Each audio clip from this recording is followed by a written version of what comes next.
¿Qué tal? Muy buenas tardes, ¿cómo están? Ya de regreso aquí a mi estudio, luego de que les anunciaba hoy por la mañana que les adelantaría una información relativa al tema de migración y les decía que AMLO les dio unas buenas lecciones a los editorialistas, articulistas de la Reforma en términos económicos.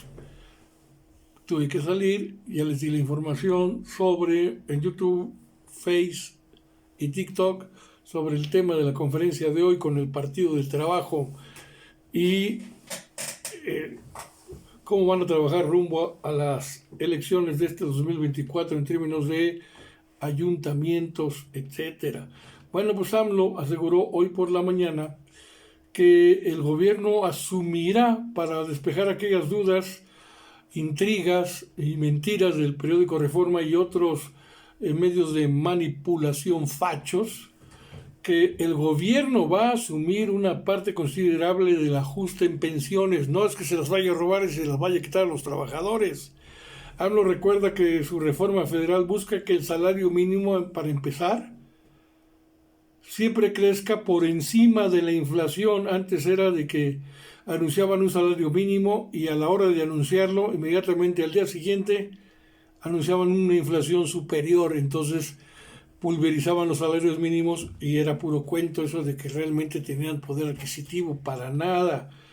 Entonces dice AMLO que tiene que ser el salario mínimo que crezca por encima de la inflación y que los trabajadores se jubilen con el mismo salario que tenían al momento de su retiro, no lo que ahora ocurre.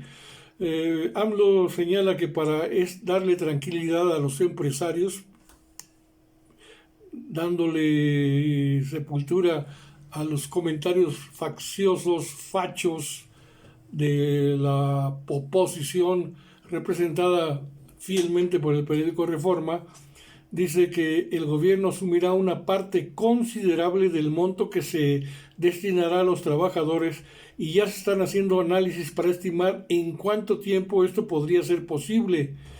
Para tranquilidad, así textualmente lo dijo el presidente, de empresarios, para que no los atemoricen, el gobierno va a asumir una parte considerable de este desequilibrio.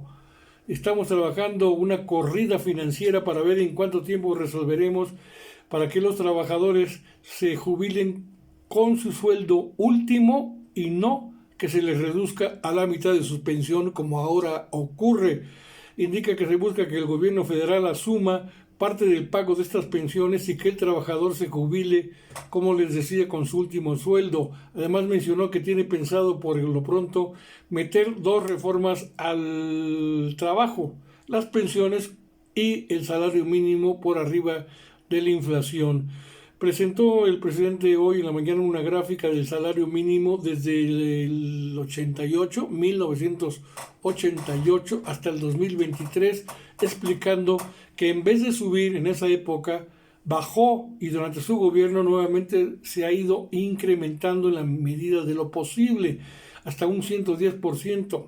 Explica que la reforma al trabajo que enviará al Congreso tiene dos propósitos fundamentales. Primero, que no vuelva a suceder el que el salario mínimo aumente menos que la inflación, como ya lo decimos, y este criterio, dice el presidente, agregando, esto es fundamental, que se eleve a rango constitucional, lo cual PRI, PAN, PRD no lo quieren hacer y no lo van a aprobar. Ahí está Xochitl Gálvez, su vocera, candidata presidencial.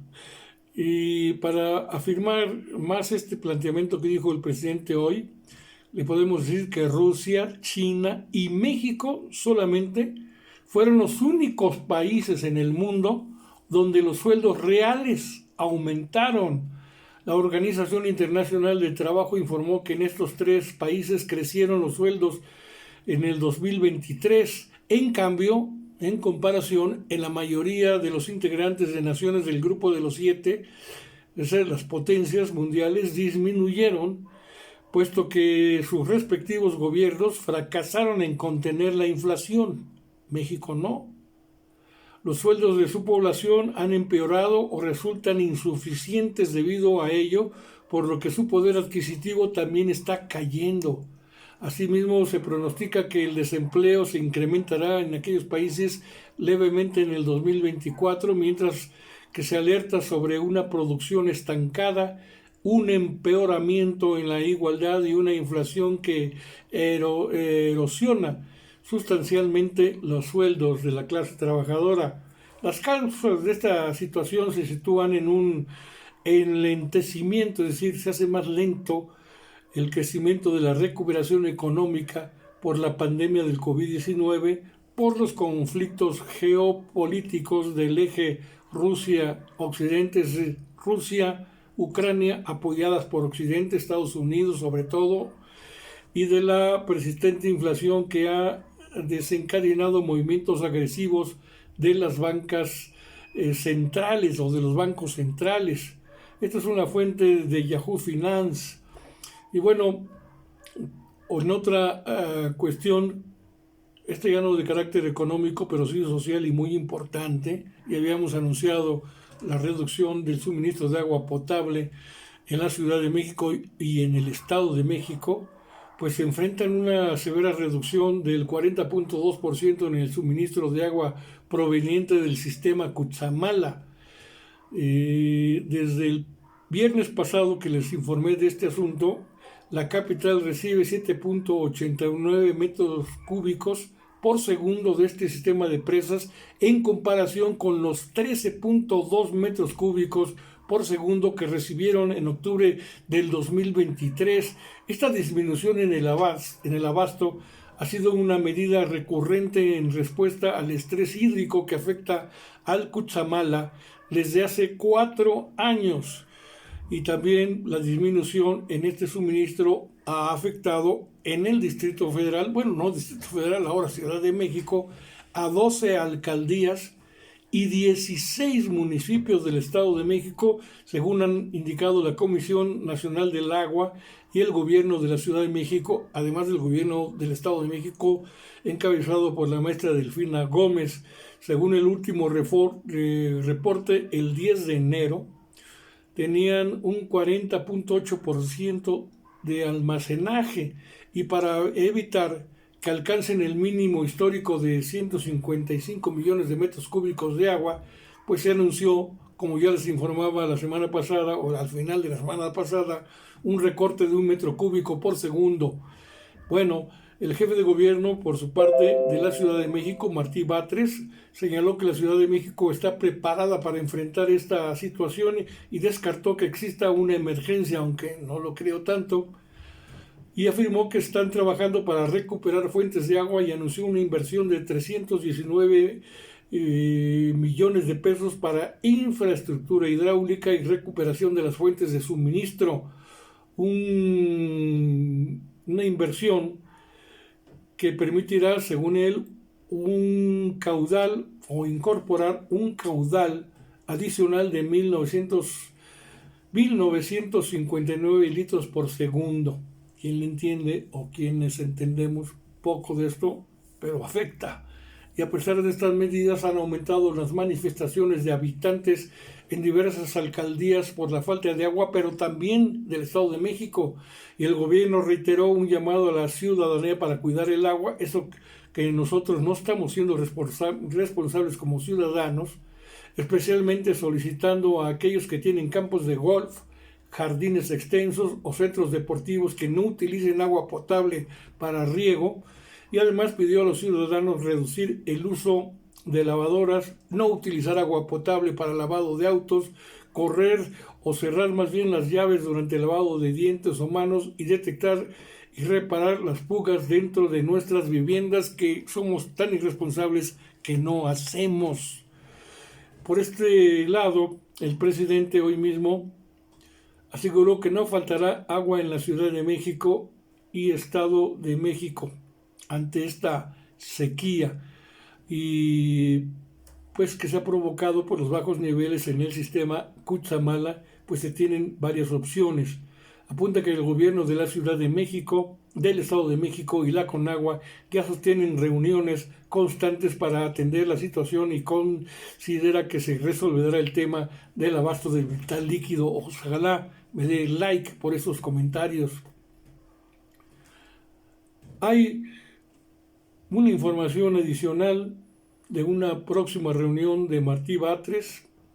En esta reunión de seguridad se trató este tema. Se acordó una reunión con la maestra Delfina Gómez, gobernadora del Estado de México, con Germán Martínez, que es el coordinador de la Conagua Nacional, y ya tienen un plan que se va a aplicar. Dice el presidente que él espera que se resuelva lo del abasto del agua y que la gente tenga confianza de que no va a faltar el vital líquido. Y por otra parte, el presidente anuncia en otro de los éxitos, esperemos que así sea, que la refinería de Dos Bocas comenzará a refinar el próximo mes de febrero y dice que tendrá una capacidad de refinación de 240,000 barriles diarios. Destaca que la refinería abastecerá el 20% de las gasolinas que se consumen en México, por lo que considera que fue una buena decisión la construcción de la refinería y que espero que pronto dé resultados para callarle la boca a los fachos, a los medios masivos de manipulación y a los, pues digamos, a las Xochitl Gálvez, ¿no? Y a su jefe, el paniaguado, más bien los paniaguados son ellos, a su jefe Claudio X González, que no está muy contento con el proceder y la actuación en su campaña de la propia Xochitl Gálvez. Aquí estoy para seguir comentando con ustedes. Ojalá que sí me dejen su opinión en Sociedades de Pensamiento con Carlos Monroy, el último de sus amigos, pero el primero en escucharlos, y continuemos conversando sobre este tipo de temas. Por cierto, hay algunas personas que me han preguntado por qué el título, el nombre de Sociedades de Pensamiento en este espacio informativo de comentarios que comparto con ustedes, pues se los daré a conocer. Ya lo había hecho hace ya tiempo, pero ahora que ha crecido el auditorio que me acompañan y espero que siga creciendo, pues mañana les explicaré por qué el nombre de Sociedades de Pensamiento. Me imagino que ustedes ya lo coligen. ¿Por qué? Pues por la opinión de todo mundo en los asuntos públicos que a todos nos competen, que a todos nos interesan y que a todos nos corresponde también colaborar en la solución. Gracias, buenas noches, hasta mañana.